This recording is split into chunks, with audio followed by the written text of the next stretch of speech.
Energy security مستقبل کی منصوبہ بندی کا اہم ستون ہے۔ خام تیل کے اسٹریٹجک ذخائر کے منصوبے پر کام جاری ہے۔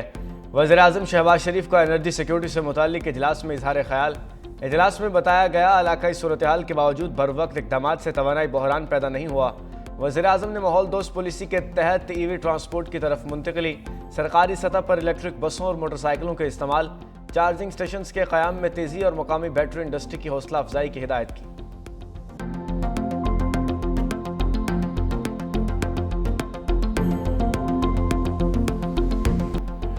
صدر ٹرمپ نے ایران کے ساتھ سیز فائر کے لیے کوئی ڈیڈ لائن طے نہیں کی۔ ترجمان وائٹ ہاؤس کیرولین لیوٹ نے کہا، وقت کا تعین خود کمانڈر ان چیف کریں گے۔ امریکہ کی شرائط میں نرمی نہیں ہوگی۔ جنگ بندی ہے مگر آپریشن کامیابی سے جاری ہے۔ ایران کو افسودہ یورینیم امریکہ کے حوالے کرنا چاہیے۔ ایران کی بحری ناکہ بندی جاری ہے۔ ایرانی قیادت اس وقت تقسیم کا شکار ہے۔ صدر ٹرمپ کو ایران کی جانب سے متفقہ جواب چاہیے۔ امریکہ نے لچک کا مظاہرہ کیا تاکہ ڈیل ہو سکے۔ امریکہ کو ایران کے جواب کا انتظار ہے۔ صدر جنگ بندی کی توسیع پر متفقہ رد عمل چاہتے ہیں۔ صدر ٹرمپ آبنائے ہرمز میں ناکہ بندی سے مطمئن ہیں۔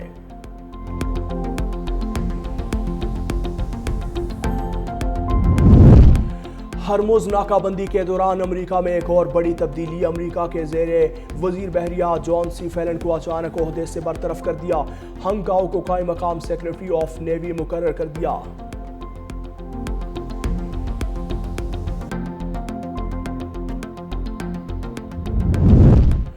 ایرانی صدر نے ملکی قیادت میں اختلافات کی خبریں مسترد کر دی ہیں۔ صدارتی دفتر کی طرف سے جاری بیان میں کہا، ایرانی قیادت کے اندر مثالی اتحاد ہے۔ انصاف، وقار اور دانش مندی کی بنیاد پر مذاکرات کا دروازہ اب بھی کھلا ہے۔ دشمن سیاسی پروپیگنڈا کر رہا ہے۔ جھوٹ کھڑنے کی بجائے انہیں اپنی وعدہ خلافی دھونس اور فریب کاری بند کرنی چاہیے۔ ایرانی صدر مسعود پزشکیان نے کہا، وعدوں کی خلاف ورزی، ناکہ بندی اور دھمکیاں حقیقی مذاکرات کی راہ میں بڑی رکاوٹیں ہیں۔ دنیا آپ کی منافقانہ کھوکھلی باتوں، دعووں اور عمل میں تضاد دیکھ رہی ہے۔ ایران نے بات چیت اور معاہدے کا خیر مقدم کیا اور ایسا کرنا جاری رکھے گا۔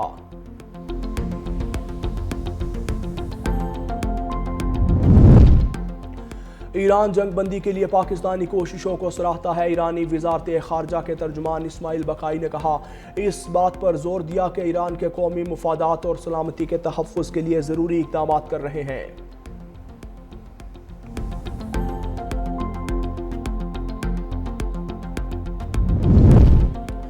ایرانی وزیر خارجہ عباس عراقچی کی تہران میں جنوبی کوریا کے خصوصی مندوب سے ملاقات۔ عباس عراقچی کا کہنا ہے کہ خلیج اور آبنائے ہرمز میں بدامنی کی اصل جڑ امریکی اور اسرائیلی جارحیت ہے۔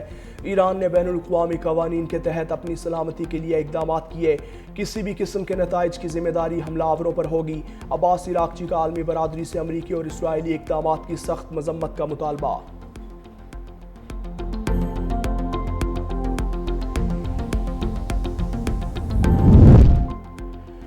اسلام آباد ریڈ زون میں قائم وزارتوں کے دفاتر کا عملہ آج بھی گھر سے کام کرے گا۔ وفاقی آئینی عدالت اور اسلام آباد ہائی کورٹ بھی بند۔ راولپنڈی، اسلام آباد میں سیکیورٹی کے غیر معمولی انتظامات۔ اسلام آباد میں ریڈ زون ہر قسم کی ٹریفک کے لیے بدستور بند ہے۔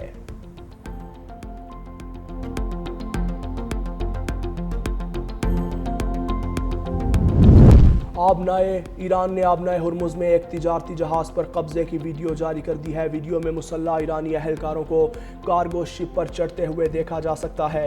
ایران نے گزشتہ روز آبنائے ہرمز میں 2 جہازوں کو تحویل میں لیا۔ ادھر امریکی سینٹرل کمانڈ نے کہا کہ امریکی فورسز نے آبنائے ہرمز میں 31 جہازوں کو ری ڈائریکٹ کر دیا۔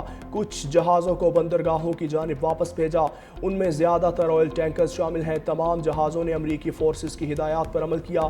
ایرانی بندرگاہوں کی ناکہ بندی کرنے کے آپریشن میں 10,000 سے زائد فوجی، 17 جنگی جہاز اور 100 سے زیادہ طیارے شامل ہیں۔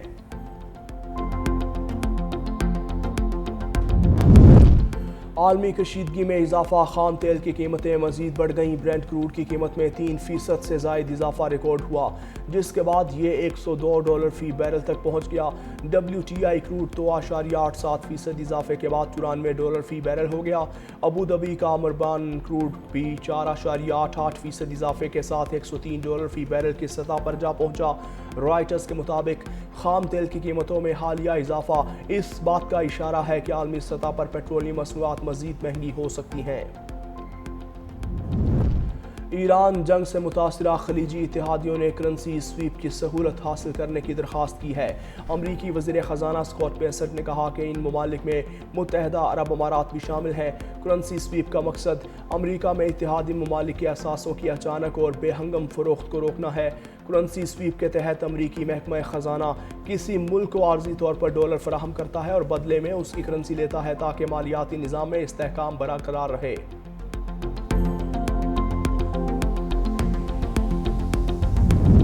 اسلام آباد میں اہم سفارتی رابطہ۔ وفاقی وزیر داخلہ محسن نقوی کی امریکی سفیر نیٹلی بیکر سے ملاقات۔ خطے کی تازہ صورتحال اور مذاکرات کے دوسرے راؤنڈ پر تفصیلی تبادلہ خیال۔ جنگ بندی میں توسیع پر امریکی صدر ڈونلڈ ٹرمپ کے اقدام کا خیر مقدم۔ کشیدگی میں کمی اور دیرپا حل کے لیے سفارتی چینلز جاری رکھنے پر زور۔ محسن نقوی کا کہنا تھا وزیر اعظم شہباز شریف اور جنرل عاصم منیر ہر سطح پر متحرک ہیں۔ ایران سے بھی مثبت پیش رفت کی امید ہے۔ امریکی سفیر نے قیام امن کی کوششوں پر پاکستان کے کردار کو سراہا۔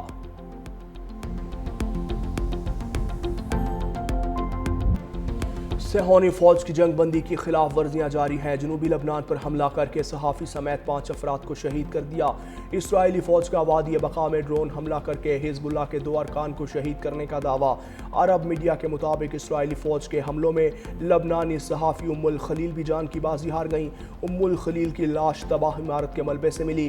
جنوبی لبنان کے قصبے الخیام سمیت مختلف علاقوں میں منظم بمباری کی گئی۔ توپ خانے کا استعمال کیا۔ رہائشی عمارتوں کو بلڈوزر کے ذریعے مسمار کر دیا۔ مساجد کو بھی نشانہ بنایا۔ حزب اللہ کی جوابی کارروائی۔ اسرائیلی فوجی گاڑی پر ڈرون حملہ کر دیا۔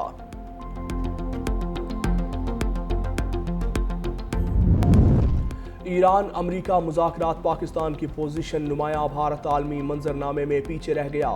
امریکی جریدے دا اٹلانٹک کے مطابق بھارت کا عالمی طاقت بننے کا خواب چکنا چور۔ اسلام آباد میں مذاکرات کا پہلا دور بغیر کسی معاہدے کے ہونے پر نئی دلی میں خوشی کا اظہار۔ داخلی سیاست اور میڈیا کنٹرول نے بھارت کی عالمی ساکھ کو نقصان پہنچایا۔ 8 اپریل کی جنگ بندی کے بعد بھارتی سیاسی حلقوں میں مودی حکومت پر تنقید بڑھ گئی۔ Pahalgam false flag. بھارت 1 سال بعد بھی ISPR کے سوالات کے جوابات نہیں دے سکا۔ ڈائریکٹر جنرل ISPR نے پہلگام فالس فلیگ پر ایک خصوصی بریفنگ میں چند سوالات اٹھائے تھے۔ DG ISPR lieutenant general Ahmed Sharif Chaudhry نے 30 اپریل 2025 کو بریفنگ کے دوران پہلگام فالس فلیگ سے پردہ اٹھایا تھا اور کہا تھا کہ پہلگام کسی بھی پاکستانی قصبے سے 200 کلومیٹر سے زیادہ دور ہے۔ جائے وقوع سے پولیس اسٹیشن تک پہنچنے میں کم از کم آدھا گھنٹہ لگتا ہے۔ FIR کے مطابق 10 منٹ میں پولیس کا پہنچنا اور واپس آ کر رپورٹ درج کرنا سوالیہ نشان ہے۔ بھارتی انٹیلیجنس کو واقعے کی پیشگی اطلاع نہیں تھی، لیکن واقعے کے فوراً بعد 10 منٹ میں یہ دعویٰ سامنے آ گیا کہ حملہ آور سرحد پار سے آئے تھے۔ پہلگام فالس فلیگ پر بھارت کے اندر سے بھی آوازیں اٹھ رہی ہیں۔ DG ISPR نے بھارتی فالس فلیگ کے ڈرامے کو بے نقاب کیا۔